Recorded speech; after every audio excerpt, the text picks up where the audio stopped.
ರಾಜ್ಯದಲ್ಲಿ ಈಗ ಯಾವುದಕ್ಕೆ ಬೆಲೆ ಕಡಿಮೆ ಆಗಿದೆ ಅನ್ನುವಂಥ ಸುದ್ದಿನೇ ಇಲ್ಲ. ಏನೇ ಇದ್ರೂ ಕೂಡ ಬೆಲೆ ಏರಿಕೆಯದ್ದೇ ಸುದ್ದಿ, ಬೆಲೆ ಏರಿಕೆಯದ್ದೇ ಕಸರತ್ತು, ಬೆಲೆ ಏರಿಕೆ ಮಾಡುವಂಥದ್ರಲ್ಲಿ ಸರ್ಕಾರವೂ ಕೂಡ ಬ್ಯುಸಿಯಾದಂತೆ ಕಾಣ್ತಾ ಇದೆ.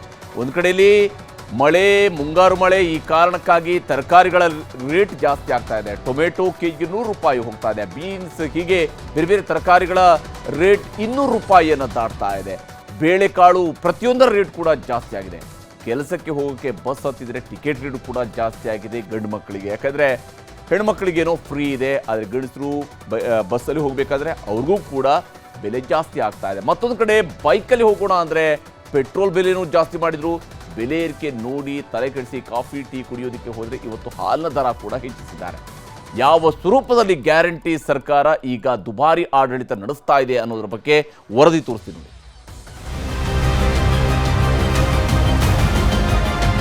ಹಾಲಿನ ದರ ಹೆಚ್ಚಿಗೆ ಮಾಡೋದು KMF ಸರ್ಕಾರ ಅಲ್ಲ. 42 ರೂಪಾಯಿ ಇದ್ದಿದ್ದ ದರವನ್ನು 44 ರೂಪಾಯಿನ ನಾವು ಜಾರಿ ಮಾಡಬೇಕಂತೇಳಿ ನಾವು ಒಂದು ತೀರ್ಮಾನವನ್ನು ಮಾಡಿದ್ದೀವಿ. ಗ್ಯಾರಂಟಿಗಳಿಂದ ಬಂದ ಸರ್ಕಾರ ಗ್ಯಾರಂಟಿಗಳಿಗಾಗಿ ಹಣ ಹೊಂದಿಸುವುದಕ್ಕೆ ಸರ್ಕಸ್ ಮಾಡ್ತಿದೆ. ಅದರ ನೇರ ಪರಿಣಾಮವೇ ಬೆಲೆ ಏರಿಕೆ. ವಿದ್ಯುತ್ ದರ, ನೋಂದಣಿ ಮುದ್ರಾಂಕ ಶುಲ್ಕ, ಮದ್ಯದ ದರ, ಪೆಟ್ರೋಲ್ ಡೀಸೆಲ್ ದರ, ಹೀಗೆ ಎಲ್ಲ ಕಡೆ ದರ ಏರಿಕೆ ಮಾಡಿದ ಬಳಿಕ ಇದೀಗ 2ನೇ ಬಾರಿ ಹಾಲಿನ ದರ ಏರಿಕೆಗೆ ಮುಂದಾಗಿದೆ. ಮೊನ್ನೆಯಷ್ಟೇ ತೈಲ ಬೆಲೆ ಏರಿಕೆ ಶಾಕ್ ನೀಡಿತ್ತು ರಾಜ್ಯ ಸರ್ಕಾರ. ಪೆಟ್ರೋಲ್ ಶಾಕ್ನಿಂದ ಹೊರಬರುವಾಗಲೇ ಇದೀಗ ಹಾಲಿನ ದರವೂ ಹೆಚ್ಚಾಗ್ತಿದೆ. ಹೆಚ್ಚುವರಿ ಹಾಲಿಗೆ ಹೆಚ್ಚುವರಿ ಹಣ ಏರಿಕೆ ಮಾಡಿದ್ದೇವೆ ಎಂಬ ಸಬೂಬು ನೀಡಿದೆ. ಕಳೆದೊಂದು ವರ್ಷದಿಂದ ನಿರಂತರವಾಗಿ ಒಂದರ ಮೇಲೊಂದು ಬೆಲೆ ಏರಿಕೆ ಆಗ್ತಾನೇ ಇದೆ. ಈಗ ಏರಿಕೆ ಮಾಡಿರೋ ಹಾಲಿನ ದರ ಇದು ಈ ವರ್ಷದಲ್ಲೇ 2ನೇ ಬಾರಿ. ಒಂದೇ ವರ್ಷದ ಅಂತರದಲ್ಲಿ ಹಾಲಿನ ದರ ಬರೋಬ್ಬರಿ 5 ರೂಪಾಯಿ ಏರಿಕೆಯಾಗಿದೆ. ಕಳೆದ ಬಾರಿಯೂ ಹಾಲಿನ ಬೆಲೆ ಏರಿಕೆ ಮಾಡಿತ್ತು ಸರ್ಕಾರ. 2023ರ ಜುಲೈ ತಿಂಗಳಿನಲ್ಲೂ 3 ರೂಪಾಯಿ ಏರಿಸಿತ್ತು KMF. ಗ್ರಾಹಕರ ಜೇಬಿಗೆ ಕತ್ತರಿ ಹಾಕಿ ರೈತರಿಗೆ ಪ್ರೋತ್ಸಾಹ ಧನದ ನೆಪದಲ್ಲಿ 3 ರೂಪಾಯಿ ಏರಿಸಿತ್ತು.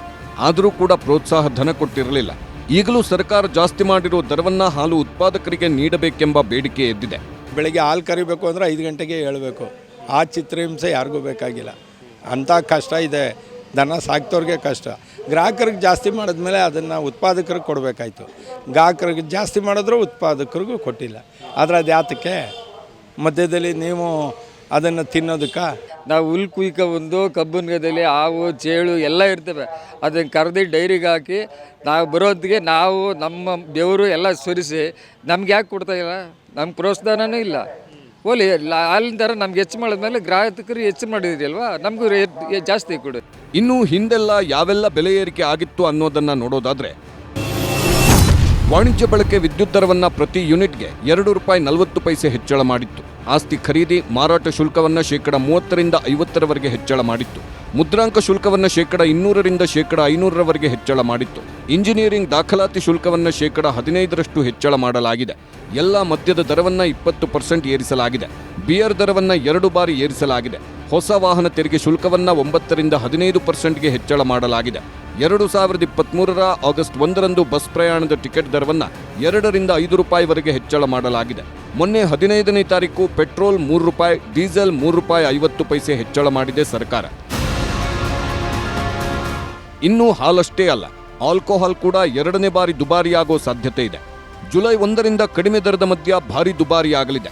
ಲಿಕ್ಕರ್ ಬೆಲೆಯನ್ನ 4ರಿಂದ 5 ರೂಪಾಯಿ ಹೆಚ್ಚಳ ಮಾಡಲು ಸರ್ಕಾರ ತೀರ್ಮಾನಿಸಿದ್ದು ಗ್ರಾಹಕರ ಜೇಬು ಸುಡಲಿದೆ. ಬೆಂಗಳೂರು ನಗರದಲ್ಲಿ ನೀರಿನ ದರ ಏರಿಕೆಗೂ ಸರ್ಕಾರ ತಯಾರಿ ಮಾಡಿಕೊಂಡಿದೆ. ರಾಜ್ಯ ಸರ್ಕಾರ ಗ್ರೀನ್ ಸಿಗ್ನಲ್ ಕೊಟ್ಟರೆ ವಾಟರ್ ರೇಟ್ ಕೂಡ ದುಬಾರಿಯಾಗಲಿದೆ. ಕಳೆದ 10 ವರ್ಷಗಳಿಂದ ನೀರಿನ ದರ ಪರಿಷ್ಕರಣೆ ಮಾಡಿಲ್ಲ. ಹೀಗಾಗಿ 30ರಿಂದ 40% ದರ ಏರಿಕೆಗೆ ಪ್ರಸ್ತಾವನೆ ಸಲ್ಲಿಸಲಾಗಿದೆ. ನಮ್ಮ ದರ 42 ರೂಪಾಯಿ. ನಾವೇನು ಪ್ರತಿ 1 ಲೀಟರ್ ಹಾಲಿಗೆ 42 ರೂಪಾಯಿ ಏನು ಕೊಡ್ತಾ ಇದ್ದೀವಿ, ಅದೇ 42 ರೂಪಾಯಿ. ನಾವು ದರವನ್ನು ಹೆಚ್ಚು ಮಾಡ್ತಾ ಇಲ್ಲ. ಅದಕ್ಕೆ ನಾವು 1 ಲೀಟ್ರಿಗೆ 1000 ml ಹಾಲಿರುತ್ತೆ, ಅದಕ್ಕೆ 50 ml ಹಾಲನ್ನು ನಾವು ಅಡಿಷನಲ್ ಆಗಿ 1050 ml ಹಾಲನ್ನು ನಾವು ಪಾಕೆಟಲ್ಲಿ ತಯಾರು ಮಾಡ್ತೀವಿ. ಅಂದರೆ ನಾವು ತೂಕ ಮಾಡಿದ್ರು, ಅವ್ರು ಅಳತೆ ಮಾಡಿದ್ರು 1000 ml ಹಾಲಿರುತ್ತೆ. ಅದರಲ್ಲಿ ಆ 50 ml ಹಾಲಿನ ದರ 2 ರೂಪಾಯಿ 10 ಪೈಸೆ ಆಗುತ್ತೆ. ಆ 2 ರೂಪಾಯಿ 10 ಪೈಸೆ ಮಾತ್ರ ನಾವು 42 ರೂಪಾಯಿ ಇದ್ದಿದ್ದ ದರವನ್ನು 44 ರೂಪಾಯಿನ ನಾವು ನಾಳೆಯಿಂದ ಅದನ್ನು ಜಾರಿ ಮಾಡಬೇಕಂತೇಳಿ ನಾವು ಒಂದು ತೀರ್ಮಾನವನ್ನು ಮಾಡಿದ್ದೀವಿ. ನಾವು ದರವನ್ನು ಹೆಚ್ಚು ಮಾಡ್ತಾ ಇಲ್ಲ. 50 ml ಹಾಲನ್ನು ಏನು ನಾವು ಎಕ್ಸ್ಟ್ರಾ ಕೊಡ್ತಾ ಇದ್ದೀವಿ ಅದನ್ನು ಮಾತ್ರ ನಾವು 2 ರೂಪಾಯಿ 10 ಪೈಸೆ ಆಗುತ್ತೆ, ಅದಕ್ಕೆ 10 ಪೈಸೆ ಕಡಿಮೆ ತೊಗೊಂಡು 44 ರೂಪಾಯಿ ತೊಗೊಳ್ತಾ ಇದ್ದೀವಿ. ಹಾಲಿನ ದರ ಏರಿಕೆ ಬಗ್ಗೆ ಚರ್ಚೆ ಆಗ್ತಿರೋವಾಗಲೇ ಸರ್ಕಾರದ ನಾಯಕರು ಸಮರ್ಥನೆಗಿಳಿದರು. ನೋಡಪ್ಪ, ಹಾಲಿನ ದರ ಹೆಚ್ಚಿಗೆ ಮಾಡೋರು KMF ನಾವು, ಸರ್ಕಾರ ಅಲ್ಲ. ಬೇರೆ ರಾಜ್ಯಗಳಲ್ಲಿ ಎಷ್ಟು ಪರಿಸ್ಥಿತಿ ಏನಿದೆ ಅಂತ ನೋಡ್ಕೊಂಡು ಮಾಡ್ತಾರೆ. ಬೇರೆ ರಾಜ್ಯಗಳಲ್ಲಿ ನಮಗಿಂತ ಕಡಿಮೆ ಇದ್ದರೆ ಏನಾಯ್ತದೆ, ನಮ್ಮಲ್ಲಿ ಹಾಲಿನ ದರ ನನಗೆ ಗೊತ್ತಿರೋ ಮಟ್ಟಿಗೆ ಬೇರೆ ರಾಜ್ಯಗಳಿಗೆ ಹೋಲಿಕೆ ಮಾಡಿದ್ರೆ ಕಡಿಮೆ ಇದೆ. ನಾವು ಇವತ್ತು ಸರಿ ಸಮಾನತೆ ಒಂದು ತಗೊಬಂದಿದ್ದೀವಿ. ಯಾಕಂದ್ರೆ ನಮ್ಮ ರಾಜ್ಯದ ಬೊಕ್ಕಸಕ್ಕೆ ಅನ್ಯಾಯ ಆಗಬಾರ್ದು. ಅಕ್ಕಪಕ್ಕ ರಾಜ್ಯಗಳಲ್ಲಿ ಯಾವ ರೀತಿ ಇದೆ ಅದಕ್ಕಿಂತ ಈಗಲೂ ಕಮ್ಮಿ ಇದೆ, ಈಗಲೂ ಕಮ್ಮಿ ಇದೆ. ಹಾಲಿನ ಬೆಲೆಯನ್ನು ಕೂಡ ಹೆಚ್ಚಳ ಮಾಡಿ, ಹಾಲಿನ ಬೆಲೆ ಅದು ಅವರ ಬೇಡಿಕೆ ಇದೆ.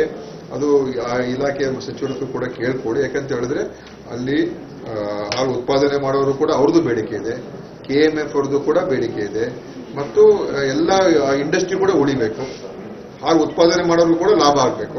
ಅಲ್ಲ, ಇಡೀ ದೇಶದಾಗ ಏನು ಏರಿಕೆ ಆಗಿದೆ ವಿರೋಧ ಪಕ್ಷದವ್ರು ಮಾತನಾಡೋದಿಲ್ಲ ಅಲ್ವಾ? ವಿರೋಧ ಪಕ್ಷದವರು ನಮ್ಮ ರಾಜ್ಯದಲ್ಲಿ ನಾವು ಮಾಡಿದ ತಕ್ಷಣವೇ ಈ ಥರ ನಮ್ಮೆಲ್ಲ ಮುಗಿ ಬೀಳ್ತಕ್ಕಂಥದ್ದು ಮಾತನಾಡ್ತಕ್ಕಂಥದ್ದೇ. ಕಳೆದ 10 ವರ್ಷದಿಂದ ಏನೇನು ಏರಿಕೆ ಆಗಿದೆ ಅದ್ರ ಬಗ್ಗೆ ಚರ್ಚೆ ಮಾಡಲಿಲ್ಲ, ಕಳೆದ ಚುನಾವಣೆಯಲ್ಲಿ ಕೂಡ ಚರ್ಚೆ ಮಾಡಲಿಲ್ಲ. ಈ ಮುಂದೆ ಬೇಕಾದ್ರೆ ಚರ್ಚೆಗೆ ಬಂದರೆ ಅದ್ರ ಬಗ್ಗೆ ನಾವು ಸಿದ್ಧವಾಗಿದ್ದೀವಿ.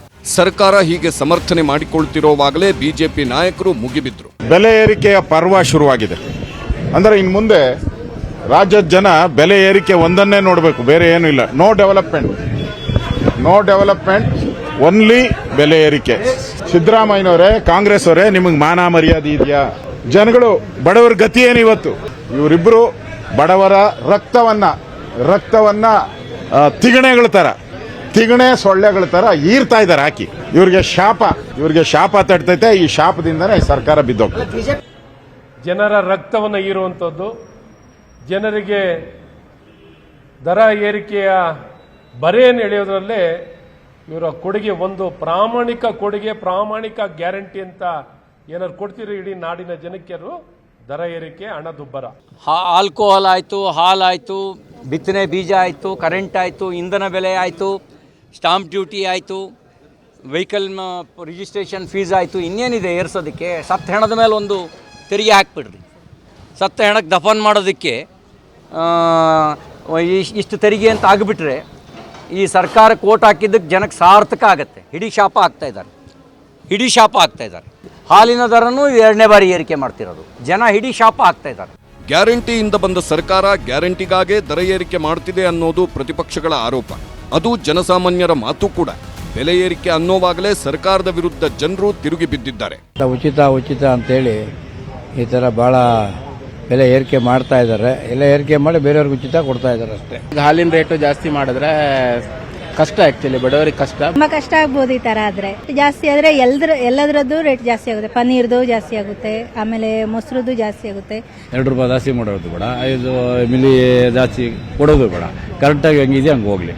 ಅದರಲ್ಲಿ ಇದು ಜಾಸ್ತಿ ಮಾಡಿದ್ರೆ ಹೆಂಗೆ ಜನಕ್ಕೆ ತೊಂದರೆ ಆಗುತ್ತೆ. ಪ್ರತಿಯೊಬ್ರು ಬಡವರಾಗ್ಲಿ ಸಾಹುಕಾರರಾಗ್ಲಿ ಹಾಲು ಬೇಕೇ ಬೇಕು. ಸೊ ಅದಕ್ಕೆ ಹಾಲಿನ ರೇಟ್ ಜಾಸ್ತಿ ಮಾಡಿ ಆ ರೀತಿ ಕಂಪನ್ಸೇಟ್ ಮಾಡ್ಕೊಂತ ಇದ್ದಾರೆ ಅಂತ ಹೇಳ್ಬೋದು. ಇವ್ರದ್ದು 5 ವರ್ಷಕ್ಕೆ 3 ತಿಂಗಳಿಗೆ ಎಲ್ಲಾ ದರ ಜಾಸ್ತಿ ಆಗುತ್ತೆ. ಯಾಕೆಂದ್ರೆ ಗ್ಯಾರಂಟಿ ಕೊಡ್ಬೇಕಲ್ವಾ ಸರ್? 2 ರೂಪಾಯಿಯಿಂದ ನಾವು ನಮ್ಮಂತ ಗೃಹಿಣಿಯರಿಗೆ 1 ರೂಪಾಯಿನೂ ತುಂಬಾ ಬೆಲೆ ಬಾಳದು. ಅದರಲ್ಲಿ ಹಾಲಿನ ಬೇರೆ ನೀವು ಜಾಸ್ತಿ ಮಾಡಿರಿ ಅಂದ್ರೆ ನಾವು ಏನ್ ಮಾಡ್ಬೇಕು ಅನ್ನೋದೇ ನಮ್ಗೆ ಗೊತ್ತಾಗ್ತಾ ಇಲ್ಲ. ಇಂತ ಮೋಸದ ಸರ್ಕಾರ ಇದು, ಲೂಟಿ ಸರ್ಕಾರ, ಕಾಂಗ್ರೆಸ್ ಸರ್ಕಾರ. ನಮಗ ಬಸ್ಸದ್ದು ಫ್ರೀ ಬೇಡ, ಬಸ್ಸಿಂದ ನಮ್ಮ ಮಕ್ಕಳಿಗಂತೂ ಬಹಳ ತೊಂದರೆ ಆಗ್ತಾ ಇದೆ. ಬಸ್ಸು ಫ್ರೀ ಬೇಡ, ಏನು ಫ್ರೀ ಬೇಡ. ಇವ್ರದ್ದು ಎಲ್ಲ ರೇಟನ್ನ ನಮಗ್ ಕಡಿಮೆ ಮಾಡಬೇಕು. ಇಲ್ಲ ಕಾಂಗ್ರೆಸ್ ಸರ್ಕಾರಕ್ಕೆ ನಾವು ಧಿಕ್ಕಾರ ಹೇಳ್ತೀವಿ.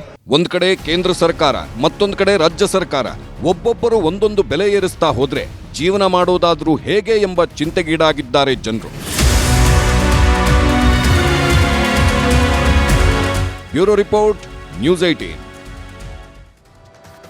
ಕನ್ನಡಿಗರ ಮೆಚ್ಚಿನ ನಿಮ್ಮ ನ್ಯೂಸ್ 18 ಕನ್ನಡ ಈಗ ವಾಟ್ಸ್ಆಪ್ನಲ್ಲಿಯೂ ಲಭ್ಯ. ಕರ್ನಾಟಕ ಮತ್ತು ದೇಶ ವಿದೇಶದ 360 ಡಿಗ್ರಿ ಸುದ್ದಿ ವಿವರವನ್ನ ನೀವು ನಿಮ್ಮ ಕೈ ಬೆರಳುಗಳಲ್ಲಿಯೇ ಪಡೆಯೋದಿಕ್ಕೆ ಈ QR ಕೋಡ್ ಅನ್ನ ಸ್ಕ್ಯಾನ್ ಮಾಡಿ. ನಮ್ಮ ಚಾನೆಲ್ ಅನ್ನ ಫಾಲೋ ಮಾಡಿ, ನೋಟಿಫಿಕೇಶನ್ ಆನ್ ಮಾಡಿ.